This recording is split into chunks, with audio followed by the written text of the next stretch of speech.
Hello, my dear parents. How are you all? I hope you all are fine. So, very good morning to all of you. This is Sabir Rukhsar here, currently working as an RRB PO. I welcome you all to my YouTube channel. सो अपनी preparation के दौरान बहुत सारे ऐसे students होते हैं जिन्हें problems face करनी पड़ती है मॉक टेस्ट को प्रॉपरली एनालाइज करने में and eventually they are not able to improve their marks in the mock test and फिर वो बहुत ज़्यादा डिमोटिवेट हो जाते हैं. So today I am here with some very useful tips which when followed can help you increase your marks in mock test and will help you clear the real exam too. So let's begin the video. यहाँ पर सबसे पहले जिसके बारे में हम बात करने वाले हैं वो है परसेंटाइल. ठीक है, the most important thing is percentile, marks नहीं. जब मैं मॉक टेस्ट दिया करती थी ना तब का ये एक स्क्रीनशॉट मैंने लिया है. ये लगभग 1 साल पहले का पीओ के प्रिपरेशन के दौरान का ही एक स्क्रीनशॉट है जहाँ पर मेरे जो कट ऑफ मार्क्स हैं वो 50.5 और मेरे मार्क्स 61.75 आए हुए हैं. ठीक है, ये एक पीओ के प्री का मॉक टेस्ट है. ठीक है, तो देखिए यहाँ पर कभी भी मैं कोई भी मॉक टेस्ट देती थी ना तो जब ये रिजल्ट निकल कर आता है हमारे पूरे टेस्ट कंप्लीट होने के बाद तो मेरा नज़र जो है वो सबसे पहले यहाँ पर नहीं जाता था, सबसे पहले यहाँ पर जाता था. तो आप परसेंटाइल देखना सीखिए. सबसे इम्पॉर्टेंट थिंग जो है वो परसेंटाइल है. परसेंटाइल का मतलब क्या होता है? इसका मतलब ये है कि आपने 98.29% लोगों को पीछे किया है और आप ऊपर के 1.71% लोगों में हैं. इसका मतलब ये है, समझ में आ रहा है ना? आप 1.71 टॉप 1.71% लोगों में हैं. तो आपको पता होगा कि जब 8 to 10 lakhs लोग एक्चुअल एग्जामिनेशन देते हैं और उसमें से प्री क्लियर करते हैं 50-60,000 लोग, तो कहीं ना कहीं वो परसेंटेज जो है ना वो लगभग 4 to 5% रहता है. ठीक है, एक बहुत ही रफ फिगर मैं आपको बता रही हूँ कि एक 4 to 5% रहता है. तो आपको समझ लेना है कि अल्टीमेटली जो टॉप 5% में है वही क्लियर करेगा एक्चुअल एग्जाम को, एक्चुअल प्री एग्जाम को. ठीक है, यहाँ पे हम प्री की बात कर रहे हैं अभी फिलहाल.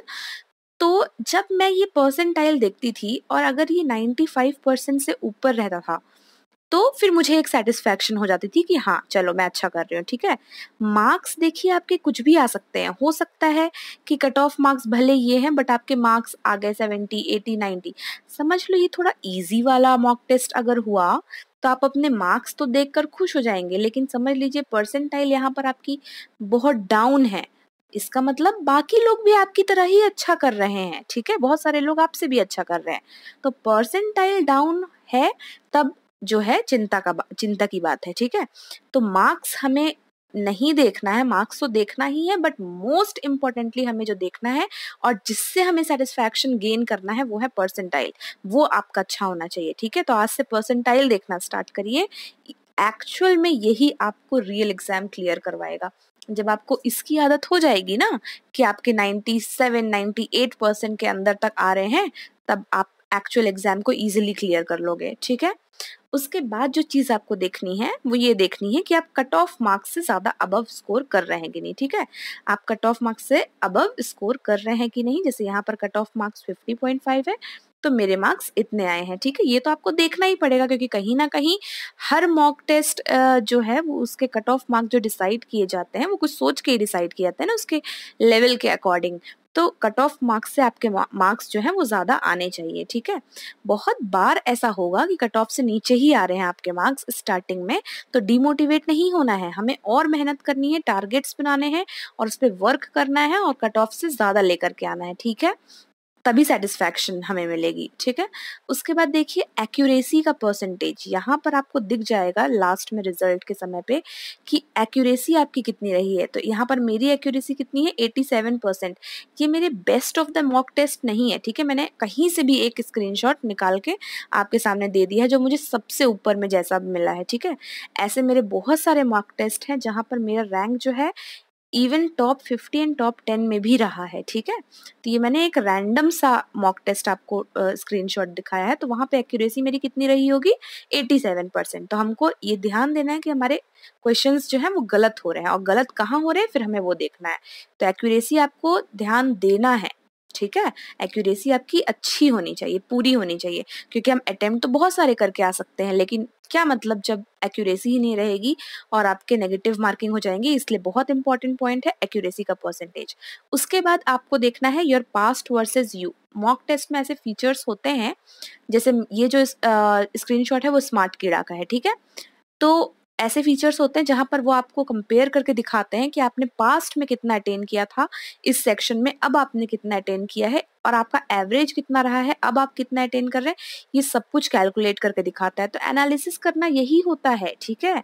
एनालिसिस आपको क्वेश्चंस का तो करना ही है, लेकिन इन बातों का जब तक नहीं करेंगे तब तक आपको अपनी रियलिटी नहीं पता चलेगी। ये एक रियलिटी चेक है, ओके।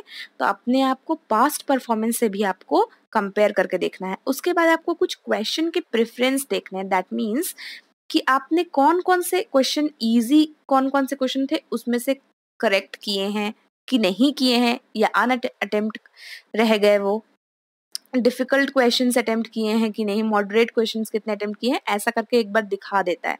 तो वहां से आपको ये देखना है कि इजी क्वेश्चंस में आपको यहाँ पर दिखाएगा अनअटेम्प्टेड या इनकरेक्ट, ठीक है। तो आपको देखना है कि ऐसे कौन से क्वेश्चंस थे जो आपने देखा भी नहीं, जो आपसे अनछुए रह गए और वो इजी के कैटेगरी में थे। तो उन क्वेश्चंस की पहचान करिए कि ऐसे टाइप के क्वेश्चंस इजी होते हैं और जिसको हमने छुआ भी नहीं, जो कि इजीली और वो भी बहुत कम टाइम में हमसे सॉल्व हो सकते थे। तो इस तरीके से आप क्वेश्चंस देखिए कि आप किस तरीके के क्वेश्चंस को ज़्यादा टाइम दे रहे हैं और प्रेफरेंस दे रहे हैं, ठीक है।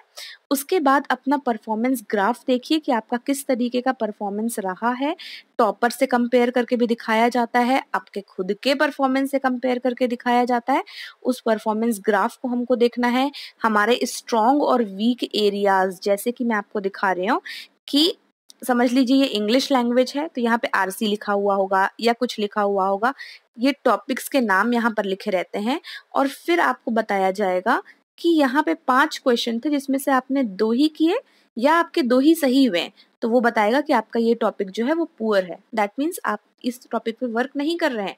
तो आपको करना क्या है, एनालिसिस इसी को कहते हैं, आपको वर्क इसी टॉपिक पे करना है। इस तरीके से आपको समझना है, ठीक है। फिर कुछ ऐसे टॉपिक्स होंगे जिनको आप बहुत अच्छे से सॉल्व कर लेते होंगे, कोई फिलअप्स या मैच द कॉलम, तो उसमें आपको दिखाएगा कि हाँ आपका ये जो टॉपिक है वो गुड है, ठीक है। फिर देखिए यहाँ पर किसी में दिखाएगा पुअर है, किसी में दिखाएगा गुड है, किसी में दिखाएगा एक्सीलेंट। आपने 100% क्वेश्चन सॉल्व कर लिए। समझ लीजिए एक टॉपिक जिसके आपने 100% क्वेश्चन सही सॉल्व किए हैं, वो भी करेक्ट, ठीक है, तो वो आपको एक्सीलेंट दिखा रहा है। तो इस तरीके से आपको ढूंढना है कि आपके स्ट्रॉन्ग और वीक एरियाज क्या हैं, ताकि आप उन पे वर्क कर सकें, ठीक है। उसके बाद टाइम डिस्ट्रीब्यूशन, कि आपने कैसे किन किन क्वेश्चंस को, जो मैंने इजी और डिफिकल्ट वाले बताए, कि किन क्वेश्चंस को आपने ज़्यादा टाइम दिया है, किन को कम दिया है, जिसको दे सकते थे नहीं दिया है तो आगे से आपको देना है। इस तरीके से आप टाइम डिस्ट्रीब्यूशन देखेंगे। फिर आप देखेंगे अनअटेम्प्टेड क्वेश्चंस। कौन कौन से क्वेश्चन अनअटेम्प्टेड हैं जिसको आप ट्राई किए लेकिन अटेम्प्ट नहीं कर पाए, समझ लीजिए। तो आपको ये देखना है कि क्यों नहीं ट्राई कर पाए, उसका सॉल्यूशन देख के समझना है कि अच्छा ये अप्रोच है, ठीक है, हमने समझ लिया है, हमने शॉर्ट नोट्स बना लिया उसके बेस्ड पे, अगर ज़रूरी है तो, और फिर नेक्स्ट टाइम से हम इजीली अटेम्प्ट कर पाएँ उन टाइप के क्वेश्चंस को। उसके बाद कुछ क्वेश्चंस जो गलत हो गए, सबसे पहले तो आपको इन्हीं को देखना है कि गलत जो हो गए क्यों गलत हुए, आखिर उसका करेक्ट अप्रोच क्या था, और एकदम माइंड में फिर आपको उसको बसा लेना है कि ऐसा हमें गलती दोबारा नहीं करना है, ठीक है। सबसे बहुत इंपॉर्टेंट बात तो ये होती है कि आपको मिस्टेक्स को रिपीट नहीं करना होता है। समझ लीजिए इस बार भी आप समझ लीजिए एक क्वाड्रेटिक इक्वेशन का क्वेश्चन है, थोड़ा ट्रिकी टाइप का, डिफरेंट टाइप का, वो जो स्क्वायर वाला क्वेश्चन होता है। समझ लीजिए आपने एक मिस्टेक इसमें किया, ठीक है, आपने समझ लिया कि हाँ मैंने ये मिस्टेक किया था। नेक्स्ट बार फिर इस टाइप का एक क्वेश्चन आया, फिर आपने वहां पे मिस्टेक किया। तो क्या मतलब है, मॉक टेस्ट देने का और एनालिसिस करने का कोई मतलब नहीं है, क्योंकि वो तो फिर एक यूनिफॉर्म बेसिस पे चल रहा है ना, आपकी मिस्टेक्स तो होती जा रही हैं। तो मिस्टेक्स को रिपीट ना करें, इसके लिए थोड़े थोड़े एक एक लाइन के शॉर्ट नोट्स बनाया करिए अपने मिस्टेक्स पे, ताकि आप उसको रिवाइज कर सकें, तो आपको याद रहे कि हाँ ये मिस्टेक तो हमें नहीं करनी है, ठीक है। तो मिस्टेक्स को हमें रिपीट नहीं करना है। उसके बाद बहुत इंपॉर्टेंट चीज़, मैं आपको कुछ चीज़ें बता रही हूँ कि आपको कहाँ कहाँ पे वर्क करना है, जिससे आपको इंस्टेंट इंक्रीज दिखेगा अपने नंबर्स में, तीनों सेक्शन में, इंग्लिश, मैथ्स और रीजनिंग, जहाँ पर इन टॉपिक्स पे वर्क करने पे आपको अपने मार्क्स में इंस्टेंट इंक्रीज दिखेगा। तो अगर हम लोग इंग्लिश की बात करें तो इंग्लिश में at times people lack marks in RC and parajumbles. बाकी सब कुछ कर लेते हैं, बट ये जो 2 टॉपिक्स है ना, इसमें भी लोगों के मार्क्स नहीं आ पाते हैं। तो इसको आप इतना प्रैक्टिस करिए कि इनमें मार्क्स आने लगे, तब आपको डिफरेंस महसूस होगा। ठीक है, समझ लीजिए कोई एक मेथड आपके काम नहीं आ रहा है, कोई एक स्ट्रैटेजी आप फॉलो कर रहे हैं वो काम नहीं आ रहा है, तो आप दूसरी बनाकर देखिए कि क्या उससे मार्क्स अटेन हो रहे हैं। क्या आपको सिर्फ क्वेश्चन पढ़ रहे हैं आप और फिर जाकर पैराग्राफ में सर्च कर रहे हैं, उस तरीके को अपना के अगर आपके मार्क्स नहीं आ रहे हैं, तब आप पूरा के पूरा एक बार पैसेज पढ़ के फिर क्वेश्चंस की तरफ जाइए। तो आप थोड़ा सा अपना अप्रोच चेंज करने की कोशिश करिए और प्रैक्टिस बहुत ज़्यादा करिए उन्हीं क्वेश्चंस की, तब आपको डिफरेंस महसूस होगा। आरसी की प्रैक्टिस आप जितनी करेंगे आपको इंग्लिश में उतना ज़्यादा कॉन्फिडेंस बिल्ड होगा। इंग्लिश में स्टार्टिंग में मेरे भी बहुत मिस्टेक्स हुआ करते थे एंड नेगेटिव मार्किंग होती थी, but gradually I improved a lot and finally managed to get 31 point something marks in RRB PO mains, जिसमें 40 मार्क्स का होता है। वहाँ पे मैंने अटेम्प्ट ही 33 किए थे और एक क्वेश्चन गलत हुआ होगा, तभी मार्क्स जो है वो 31 पॉइंट कुछ आए थे। ठीक है, तो आप ग्रेजुअली इंक्रीज कर सकते हैं बहुत ज़्यादा प्रैक्टिस करके। आरसी रीडिंग की प्रैक्टिस आप जितनी करेंगे, इंग्लिश में आपके मार्क्स ऑटोमेटिकली बढ़ते जाएंगे।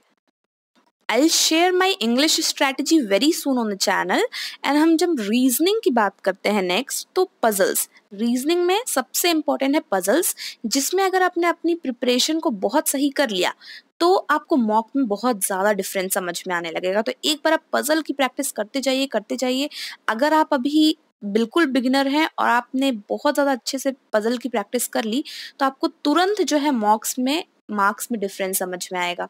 मैथ्स में, दैट इज क्वांट में, आप सबसे ज़्यादा इफेक्टिव ये रहेगा कि जो simplification, approximation, quadratic equation, number series, ये जो टॉपिक्स होती हैं, ये करते वो लोग भी हैं जिनका क्वांट बहुत स्ट्रांग है, ये करते वो लोग भी हैं जिनका क्वांट वीक है। ठीक है, लेकिन डिफरेंस क्या है कि जो स्ट्रॉन्गर सेक्शन वाले लोग हैं वो इसको करने के बाद टाइम निकाल लेते हैं दूसरे सेक्शन को करने का, लेकिन जो वीकर सेक्शन वाले हैं वो क्या करते हैं, वो सिर्फ इसी को करने में पूरा टाइम लगा देते हैं और इतने ही मार्क्स उनके आ पाते हैं। ठीक है, तो हमको करना क्या है कि स्पीड, इन सब को प्रैक्टिस कर करके हमें अपनी स्पीड इन तीनों चारों सेक्शंस में बढ़ानी है, ताकि बाकी के लिए टाइम भी बच सके और उसमें हम स्कोर कर सकें।